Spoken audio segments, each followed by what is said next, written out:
suis Delphine Weisskopf, je suis membre de l'association Les Shifters. Je fais partie du conseil d'administration et je suis conférencière Teach the Shift, des conférences sur les sujets énergie-climat.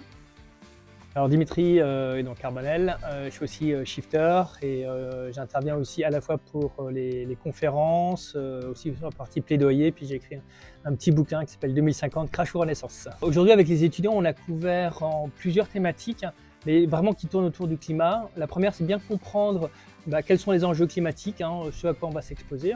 Ensuite, on a abordé comment est-ce qu'on peut réduire notre impact et on a en particulier abordé la problématique du numérique, y compris de l'intelligence artificielle, pour voir quels sont les impacts. Et après, comment les entreprises, mais aussi de manière globale les étudiants, peuvent aussi s'adapter à cette situation, quels sont les leviers sur lesquels ils peuvent agir. C'est très intéressant d'échanger avec les étudiants parce qu'ils ont un regard de ceux qui vont être bientôt à travailler dans les entreprises, à choisir aussi leur employeur et à être en capacité de remettre en question les stratégies des entreprises, notamment au regard des enjeux climat. Ils participent beaucoup, ils posent des questions sur justement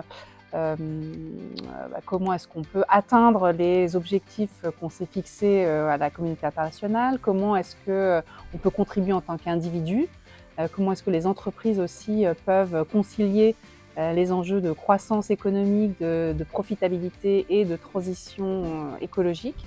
Donc c'est vraiment des débats très intéressants. Ce que j'ai trouvé intéressant dans la conférence qui a été menée par les Shifters, c'est le fait justement qu'on nous parle du changement climatique qui arrive et qu'on nous l'explique de façon pas forcément dramatique, mais de manière à ce qu'on nous mette vraiment en garde et à ce qu'on prenne vraiment conscience qu'il est là et qu'il arrive.